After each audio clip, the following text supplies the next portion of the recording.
Welcome, everyone, to another episode of the Search Off the Record podcast. Our plan for this series is to talk a bit about what's happening at Google Search, how things work behind the scenes, and who knows, maybe have some fun along the way. My name is John Mueller. I'm a search advocate on the search relations team here at Google in Switzerland. Today, we have a special episode lined up with Lizzi and Michael. Hi, everyone. Hi. Hi. Hello. Lizzi's been on our show a few times. She's also on the search relations team, and she's our tech writer. But Michael, do you want to introduce yourself briefly? Sure. Yeah, I'm Michael, or a lot of people also know me as Wiz. I worked on search from 2006 to 2015 and got to do a bunch of things with people who work on websites. So if you've been around for a while, like maybe you've seen me at conferences or in the forums or something like that. I no longer work on search, but I'm still at Google. And I write a documentation for internal tools now. So good to see everyone. Woohoo! Fantastic to have you here. Thank you. Many of you are surely wondering why I have summoned you at this hour. What started as a joke turned into reality. Someone, a user, commented on our documentation that it would be fantastic if we could have our documentation in audio format. Lizzi took the opportunity to notify us about this feedback, and now we are going to do dramatic reading of our own documentation.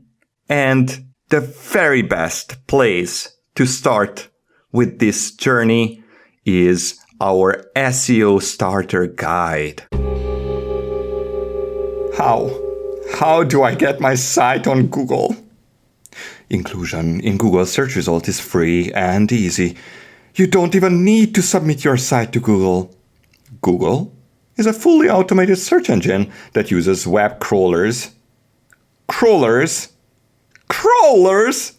to explore the web constantly, looking for sites to add to its index. In fact, the vast majority of sites listed in our search results aren't manually submitted for inclusion, but found and added automatically even, when we crawl the web. Now, the SEO Starter Guide actually predates most of us in the search relations team. I know of very few Google dinosaurs that have been around back when it started, but I know for certain that Wiz and John both have been around. Wiz, would you like to say a few words about how this thing started and, most importantly, why? Sure, absolutely. I actually reached out to the original author to get the inside scoop on how this all happened. So I had a little conversation with Brandon, who used to work on the search quality team. And the first thing that he said is that most good things from our team, it was Matt's idea. So Matt Cutts, who we all know used to be in our videos and speak at conferences and really did a lot to get this search relations stuff going at Google. What we wanted to have was advice straight from Google about SEO, because we would get asked about SEO all the time, both internally and externally. Internally, we can't give any different advice than we give externally. So it was like, well, let's see if we can create something that we can give internally and externally, and it will be great to have that. It was also important for us to show that Google isn't against SEO.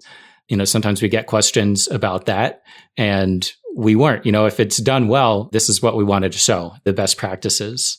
So that's how it came to be. Originally started as a PDF, but then we also had a booklet version with the Googlebot Coon character, who's now everywhere. It's been really cool to see that it's still going and still getting updated.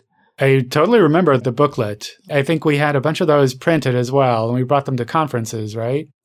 Yeah, that's right. And actually, Brandon was saying that Matt wanted to have something at conferences, but in the initial versions, we just did it as online. But then independently, the Tokyo team, so we have a search relations team in Tokyo, they wanted a booklet as well. And this was shortly after like Chrome had come out and they had that comic book with the Chrome browser release. And also at conferences, I think a few of us had mentioned that we'd sometimes be asked, do you have a manual for Webmaster Tools or like a booklet or something?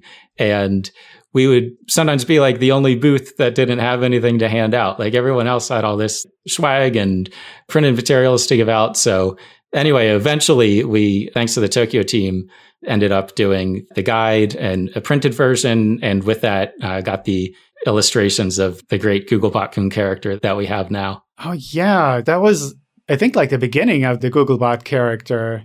We still have that. I don't know if you noticed, we also added a new character to the lineup. Have you seen it? I heard there's a spider. Yeah, the spider. What's that spider's name again, Lizzie? Oh, don't hurt me like that. We still don't have a name, so I guess this is another open call. If you have any ideas, you can tweet at us on Twitter your suggestions for the name for the spider. Spider names. We can call it, I don't know, 4 eyes or something. Actually, I don't know how many eyes spiders have, so maybe that was insensitive. Sorry, spiders. For sensitive information, use more secure methods. A robots.txt file is not appropriate or effective way of blocking sensitive or confidential material. It only instructs well-behaved crawlers that the pages are not for them, but it does not prevent your server from delivering these pages to a browser that requests them. Also, non-compliant or rogue search engines that don't acknowledge the robots exclusion standard could disobey the instructions of your robots.txt. Finally, a curious user could examine the directories or subdirectories in your robots.txt file and guess the URL of the content that you don't want seen. Yeah, one of the early sections in the guide is all about robots.txt. It feels like one of those things that just remains the same for ever and ever. How do you see that? Do you think all of that is still relevant? Where did that come from? Yeah, I was rereading it and I saw that it also mentions that you shouldn't use robots.txt for sensitive information. I mean, it's kind of like a sign that says, don't look here, and it tells you exactly where not to look. And that actually also reminded me that, well, this was a while ago at this point, we were noticing that we didn't have a lot of documents, especially I think from government sources from Korea. And the team actually did a lot of work to figure out why is this happening? And a lot of these sites were just blocked completely with robots.txt. And they did some investigation and asking around, and they found out that there was actually a government document with recommendation. I think it was in the security section that was like, make sure that you block all robots with robots.txt. So that's why this wasn't this good coverage. And so the team actually did a lot of work to reach out to site owners. And I think they even got that document changed. Yeah. So it's still relevant though. It's actually fascinating because the issue still persists to some extent, and we still have to do some outreach to government sites in Korea due to the robots.txt rules that they set. And the more fascinating thing to me is that they just blanket block every single robot. It's not like they would allow certain robots that is more typical in other regions of the world. They are just blanket block everything. So I find that fascinating, even though I think it's a misunderstanding of robots.txt and what it's supposed to do and not do. So what's the best approach with robots.txt? Should they just allow everything or delete the file, or is that all the same? I mean, it's for controlling crawling, right? Like, what do you want to have crawled? Or actually not have crawled, right? But since you are writing in plain text format in the robots.txt file, you can't use it to hide stuff. Like, for example, if you have like a secret folder / where you store your secret cat pictures, then you don't want to put that in the robots.txt file because a human can also open it and then discover your secret folder. So For that, it's not good. But it's good to manage, for example, crawl budget. Like if you have a section of your site that you don't think that it's that useful, or if you have certain URL patterns that are just a different version of the same content that you allow crawling, for that you can use the robots.txt disallow rules. So you mentioned that these government sites had a misunderstanding of how, like, what was their initial understanding? Like, why were they, oh, we want to block everything? Did they think it was a secure method? Or like, why was it tied to security, I guess? I don't know. Like, we never found out why they were doing it. We just asked them, like, what's up with that? And can you please do it this other way? Yeah, I'm not sure. John, do you remember? I remember this was mostly the Korean team who was working on this. Yeah, I think one of the issues there was on some of these sites, they had personal information where you could look up something about your citizen ID or something like that. And the government sites were kind of worried that the site owner might not know where the confidential information is. And kind of as a best practice, it's just like, oh, just block everything. Then you'll be on the safe side. On the one hand, a little bit of understanding of how the web works, and a little bit like search engines go off and find stuff on websites, but not that level of understanding that actually, if you make something public on the web, then it'll be accessible, but you don't have to make things public to publish them on the web.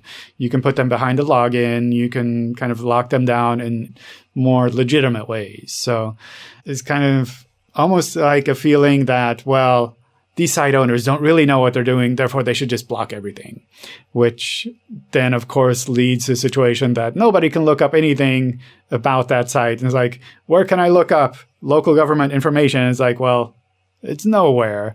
Or rather, we almost have to guess, because if it's blocked by robots.txt, we wouldn't index the content on there, but we might see links pointing there. And we'd be like, well, maybe this site is relevant to you, but we don't really have any idea. So that's really weird situation where that ends up.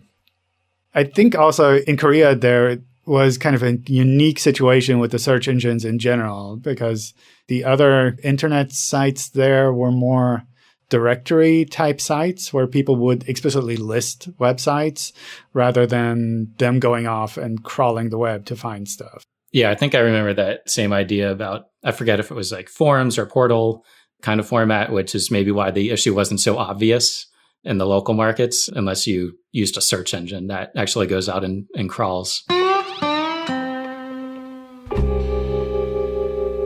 In a world of mobile devices, most people are searching on Google using a mobile device. The desktop version of a site might be difficult to view and use on a mobile device. As a result, having a mobile-ready site is critical to your online presence. In fact, starting in late 2016, Google has begun experiments to primarily use the mobile version of a site's content for ranking, parsing structured data, and generating snippets. Oh, I actually have a funny story about the mobile-friendly test. It was when it first launched, it was like, okay, I'll just try my personal website on it. And so I opened it in the mobile-friendly test, and it's a super, super simple hand-coded HTML page with HTML from the 90s. So it's like a link and then a break and then another link and another break and then a link. And I'm like, there's no way that I have to do anything special for this to work on a phone. It's the simplest possible thing. And I put it in the test, and it's like the tap targets are too close together or too small or something like that. And I was like, that's not right. This is the simplest possible page. There's no way that it's right. And I was sharing an office with two other people on the team, Eric and Mary.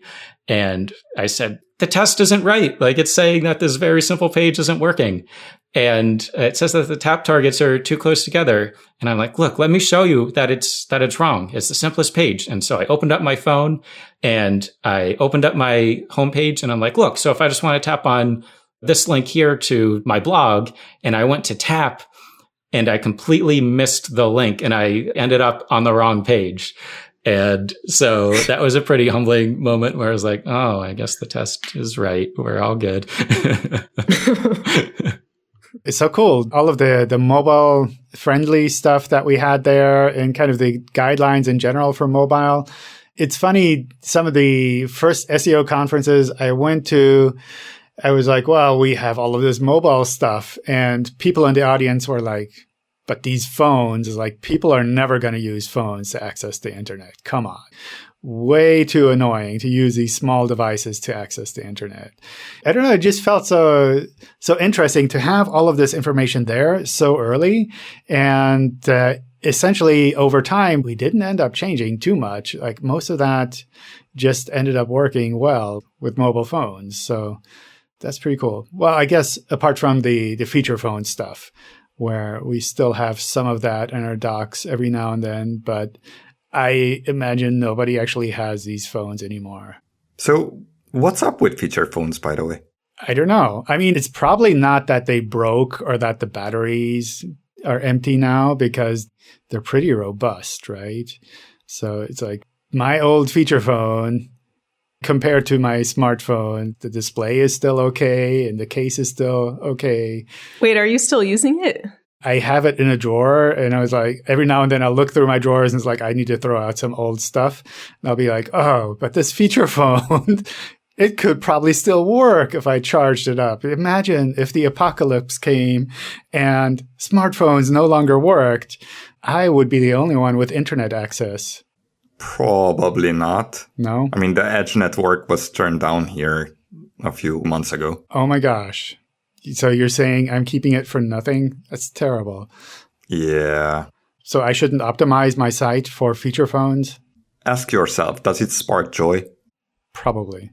Yeah. Oh. Then keep it. Then keep it. Keep it. Okay. I think the harder part is finding the right charger for it. Seems like a critical part. Critical part? I don't know.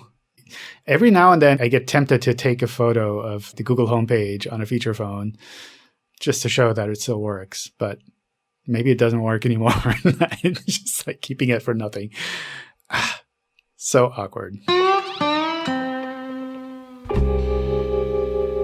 I don't want to be dramatic, but you should really be promoting your website. Putting effort into the offline promotion of your company or site can also be rewarding. For example, if you have a business site, make sure its URL is listed on your business cards, letterheads, posters, etc. You could also send out recurring newsletters to clients through the mail, letting them know about any new content on the company's website. Yeah, so there's this other section about promoting your website, and I was looking what's in there, and there's a section that just says, know about social media. And I was wondering what's up with that? Like when this guide was written, what year was it, and what were we meaning by that, just to like know about social media? I mean, the year was 2008. And? So what was social media back then? Twitter, right? Was Twitter? Twitter was... I don't know what Twitter was. Was Twitter there? I think Twitter just started. I think that's roughly when it started. We had Google Plus. Oh, no, wait. Google Plus. Oh, Google Reader was also a social network, right? Where you shared things with other people. Oh, that's right. Google Reader. That's true. It was. Yeah, and Buzz. Don't you remember Buzz? Wasn't that after 2008? I have no idea. I think it was after. It was like 2010 maybe. But we definitely had Delicious, for example. We definitely had StumbleUpon. We definitely had Dig. And based on personal experience and based on data from hundreds of my sites, these were actually very, very good for driving traffic to certain kinds of sites. So back then it was less about ranking and more about just getting traffic? I mean, it depends what you wanted to do with your site, same as today. So there's this point in here about that you should avoid attempting to promote each new small piece of content and instead only do the big interesting things. Do you think that we would be still recommending that today? Or is that something that we should go back and adjust? Like, should people post when they've, I don't know, done a new blog post, for example? Like we tweet when we do a blog post. Would that be all right? I think it depends on the site or the section of the site, right? Because like if you have a blog and you post like once a week, for example, then you do want to let people know that you posted. But if you are big news site, say CNN or Wall Street Journal, then you can't possibly tweet everything, for example. Like if you tweet everything, it will be just like a constant flow, like a Reuters feed, for example, the professional feed, where you literally have like a constant flow of headlines coming in and they are just like scrolling in front of you. For that, it's not appropriate, I think. So do you think it's about SEO or is this just general best web practices? It's a marketing thing, right? It's less about SEO, more about marketing. But this is the SEO Starter Guide. So you want to cut this part? I don't know. That's what I'm asking. Is this related to SEO like today, or was it back when we wrote it, I guess? And should we still keep it? I mean, I guess that's something interesting to think about because it's sort of related because it's like you have a website and you're reading this document. So there's some other things in here. For example, that section about custom 404 pages, like, oh, this is like a nice thing that you should do for users is to have this page and make it a little bit better for them to like navigate around your website. And is it necessarily something like, where do we draw the line of like, oh, this is okay to put in because it's directly related to search? Or like, this is sort of a related topic that would be nice to have in and people are interested in it. So we keep it. Does it spark joy, Gary? So where in the serving pipeline do social media posts get used? Well, they don't. I mean, we have a Twitter carousel, right? But otherwise, they don't. I'm inclined to say that we should cut this because it's way too much on the marketing side. If you think about SEO holistically, it probably has some marketing as well. But how people advertise their site, which tweeting about every piece of content kind of is, that probably shouldn't be covered by the SEO. You know, there's also like another paragraph earlier in the promoting your website that says you should mail physical mail to people about your website. I did that. It doesn't work. Oh. Wow. So maybe more things that we can update. I mean, it also covers the spamming link requests to social media sites thing, where I imagine in the early days, we picked up links from social media sites and used those for PageRank and things like that. And probably that's where some of this is coming from, is like, just don't link drop your site's URLs in random social media sites, and instead think about it a little bit more. But I guess nowadays, social media sites don't have do follow links anyway, so it doesn't really matter, right? Are you asking me? Yes. I don't know why I stopped spamming a long while ago. Good. Okay. But I mean, should social media sites have do follow links, or are they all no follow now? I don't know if they are all no follow. I can imagine a few very select sites that don't care for these kind of things. We should be able to tell these sites apart and just on our side no follow or mark as no follow all the links that are coming from those sites. I would be very surprised if there was any big social media site out there with do follow links that we haven't already marked as no follow internally for ourselves. A title tag tells both users and search engines what the topic of a particular page is. Especially users, because they definitely go to your HTML page and check the title tag. The title tag should be placed within the head element of the HTML document. You should create a unique title for each page on your site. Or don't. We are just a voice recording. Brandon's Baseball Cards, buy baseball cards, baseball news, card prices. Brandon's Baseball Cards provides a large selection of vintage and modern baseball cards for sale. We also offer daily baseball news and events. So one of my favorite sections of the SEO Starter Guide is actually about titles and meta descriptions, because they are actually helpful driving people to your site, very targeted people if you are smart about them. because what you write in the title tag and in the meta description may actually show up in the search results as you provided.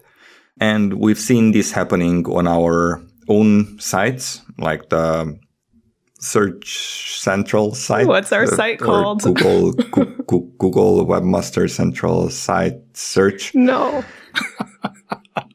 And we got lots of recommendations from our own SEO team about what kind of titles we should use. And we see them perform live. Basically, we can see that they are changing the kind of visitors that we get from searches for certain queries. So what kind of recommendations do we get from the SEO team? Did they just want to add like high traffic keywords into the titles, or what were the recommendations? I mean, that was definitely a part of it. Like, they did some keyword research to see like what words they should be putting. And they sent me this spreadsheet that had like the keywords, and then they're suggested like, okay, we want to write this based off of this. So it did make sense, like how they were coming up with the title and the description.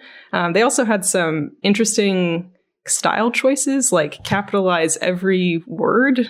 Whereas like in the docs, if I'm writing a title, our style guide for the documentation is just a sentence case thing. So you just capitalize the first word. Whereas the title that they were suggesting had like every word capitalized, and then like a pipe thing, and then like the name of our site. So extra stuff that I wouldn't necessarily want for the heading or like title of the page. So that was sort of interesting. I'm curious, does that make a difference for just people who click on things in search results if things are capitalized every letter versus sentence case? Is that something that like looks more official? Have you noticed that this is a trend? I went through some of the recommendations when they came back, and I know that I was grumping around about some of the recommendations because I felt that they are irrelevant, but then... You were very suspicious. You were like, I don't think this is going to work, and we shouldn't have this pipe thing. So the pipe thing, that's actually interesting, because I said that we would just append the site name again. Whatever we determined for the site, we would just append it again. And that happened. Like we have right now in the search results that have double name. Even though that's super long, like we have the title and then Google Search Central and then Google Search Central again. Well, you don't see the second part. Basically, it just starts like Google Search Central, pipe, and then Google ... Is it Google Developers? Because that's like the site that we're under, or is it like to Google Search Central? I could look it up. I don't want to because it's our own site. But yeah, it's kind of weird, I think. So I was grumping around about that as well, but the capitalization, in my opinion, didn't make any sense. I don't think I said anything about that particular thing, but I definitely thought that it doesn't make any sense. I just thought it was interesting, and I was wondering from like a user perspective, like maybe there's nothing from like a search engine perspective, but like if you're a user and you're scrolling, does this like result look more official because of the capitalization? And it's something that I had not thought about. And it just seemed like an interesting, we're going to change it, and we can support that because we can have like the title tag and then different heading for like what I want on the site, so we don't have to align there. But just the idea that from an SEO perspective, they think that this is more helpful, and maybe it's a user thing. Maybe. I really like our recommendation in the SEO Starter guide, and I think that makes the most sense. Like, for example, the snippet that we have in the code blog on the guide is basically just saying Brandon's baseball cards, buy cards, baseball news, and card prices. And that, in my mind, makes perfect sense because it conveys the information that is going to be on the page.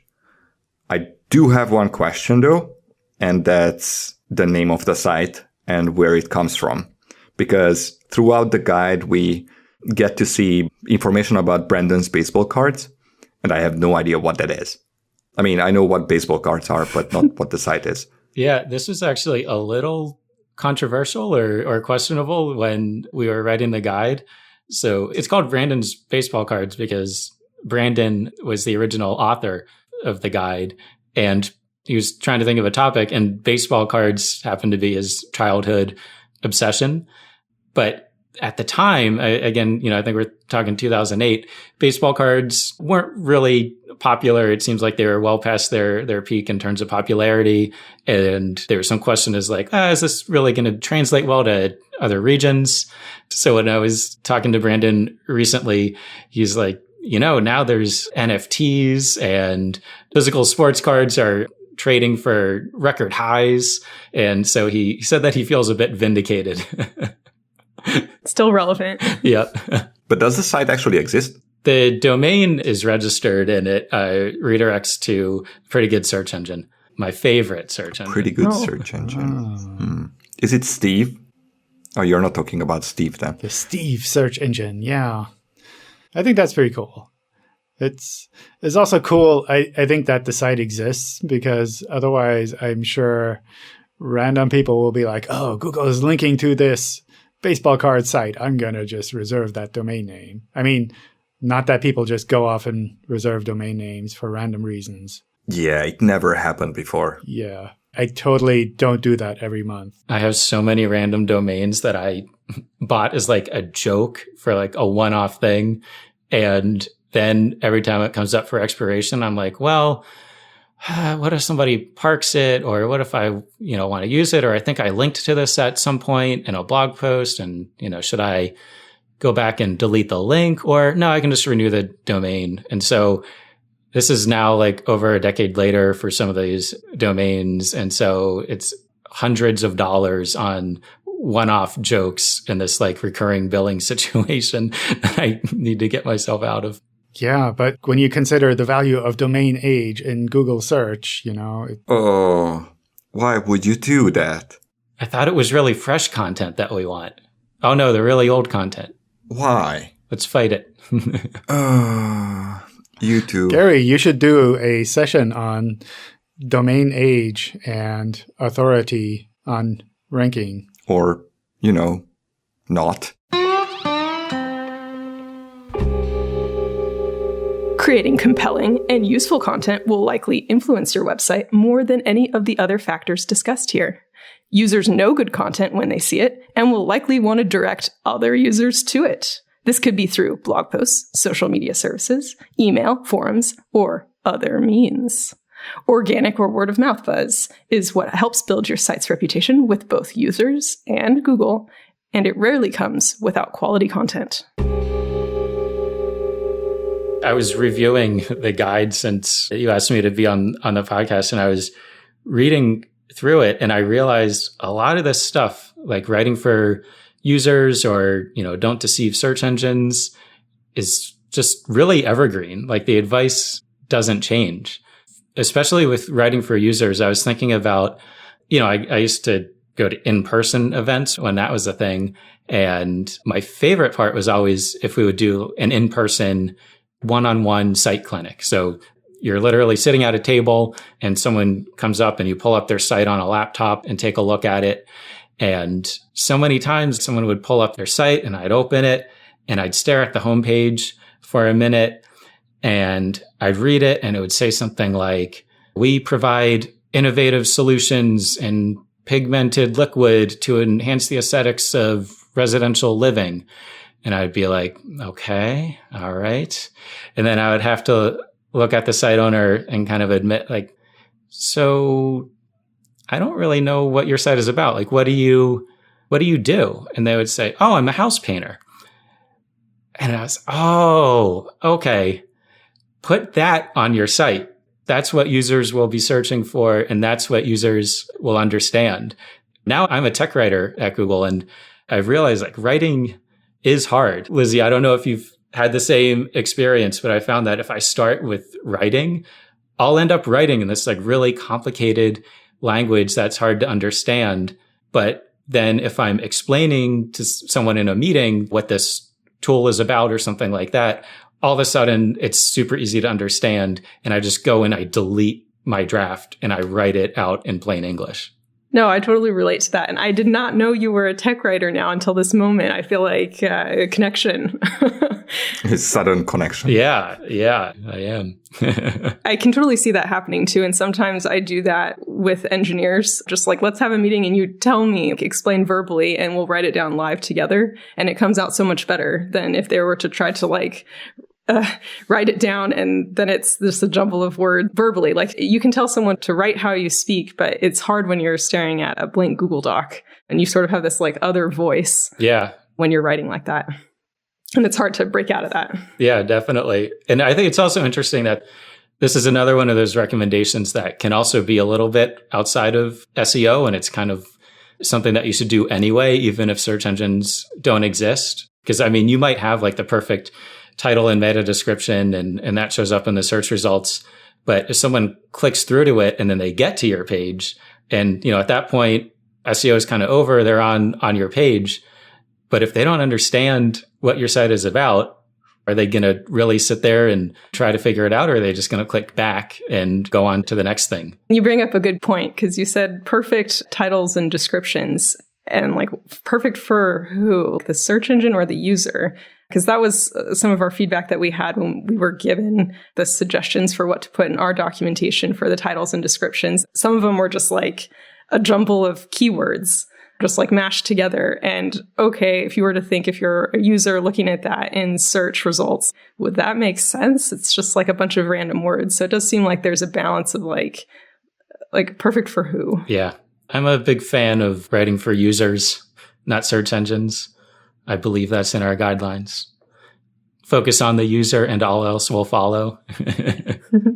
I mean, that's also a direction a lot of our new algorithms are taking as well. Or like, I don't know, not really new, but like a lot of the machine learning stuff that we do in search is all about understanding what normal text is and understanding what they actually meant with this piece of text, where it's like, well, the keywords are not exactly in that text, but it's a clear concept that's explained what this is about. So that, I think, always still makes sense. And I still run across sites where I look at it and I can see, well, probably a very expensive web designer put this together. It looks really, really nice, but I have no idea what the site is actually trying to sell to me. And then at that point, maybe you show up in search, maybe you get traffic, but if nobody clicks through and actually buys anything, what use is that site? Yeah. And that's also another reminder, like if you said the algorithms are moving more in this like natural language direction, there's always this kind of, I don't even want to say it's a trade-off, but if it's, do you want to think like long-term or short-term? And so if you're writing for search engines and maybe focusing on keywords in the title because that's like the hot ranking factor of the moment, but then you have to keep up with it if the algorithm changes, that's a lot of work. And you have to constantly be like reading the latest advice and that kind of thing. But as someone who's like stepped away from search for a few years, I found that if I just look at the basic principles of creating sites that users would like, that hasn't changed. And then you're chasing the same thing that the algorithms are chasing. And so it's almost like search engines will eventually catch up to you if you've done something that's good for users and you can just focus on your site and not have to worry about every single new ranking factor or something like that. I even looked back in the Internet Archive's version of the Webmaster Guidelines from 2003. That was the oldest version that I was able to find. And it had things like make pages for users, not search engines, don't deceive your users, and the basic principles that are still there. There's always technical reasons for technical accessibility and that kind of thing. And if you want to focus on the latest and greatest, because sometimes the algorithms aren't there yet, but it's kind of nice that if you want to, you can sort of sit back and focus on the long term. You still love search, don't you? I do. I use it every day. Yeah. I mean, it's how I find things. It's amazing. But also the way you talk about it, the way you talk about all the Webmaster comms, I think you miss us. I do. I do actually think about the team a lot. There are just so many good things about it, like both in terms of the work that we did and then also the way that we work together. And I'm constantly bringing things up. I've worked on a couple of other teams since search at Google. And with writing specifically, I've talked about how nice it was to have a global team of experts who were also writers, because then we weren't doing just straight translations or just straight global versions of all of our content. It was up to the local teams to figure out what's relevant for their region, and they would share it with the team. And if you remember with the mobile friendly update, we initially had that label and the search results. And if you just send, I think it in English said something like, this site is mobile friendly or something like that. And if you just send that to a translator who's like not on the search team and doesn't have context, you might get interesting translations back that aren't quite right. Either if there's a different industry term, or if, mobile can mean like, we think about it in terms of mobile phone, but what if it also means like the ability to move? I think some of the initial translations came back in that kind of strange way. But fortunately, because we're the search team and we work in so many different languages, we were able to, before launch, have the team review that, and they come up with better ideas that sometimes were not literal translations, but they actually got the point across a lot better. And so that's the story that I like to tell the teams that I work on now when we talk about making something for a global audience or moving into a different area. It's a great team. Aw. Also, I heard some rumore about love stories related to SEO Starter Guide or something. Yes. Oh. There is a love story, and it's something that I just learned recently, again from Brandon, who wrote the guide. So it turns out, after the guide was published, there was someone on our team who was traveling to another office, and he sat next to a woman on the plane who he didn't know. And I guess they started talking, and she asked him, "Where do you work?" And he said, "Google." And the first thing that she said was, "Oh, I'm a small business owner, and I just read the SEO Starter Guide. It's great." Oh. And they later went on to get married. What? Oh my gosh. So read the SEO Starter Guide. It might lead to a love connection. Well, that escalated fast. Wow. Okay. That's like so topical. It's so crazy. What is the chance of meeting a random person on the plane? I just read your documentation. Wow. It's about 1 in 7 billion. I don't know. Maybe the chances are better now with like fewer people flying. What do you think? When was your last flight, Gary? Don't hurt me like that. And that's it for this episode. We've been having fun with these podcast episodes, and I hope you, the listener, have found them both entertaining and insightful too. At any rate, let us know how you're liking these and if there are any topics that we should be covering in future episodes. And, of course, don't forget to like and subscribe and read the SEO Starter Guide. Thank you, and until next time, bye. Bye-bye. Bye. Bye.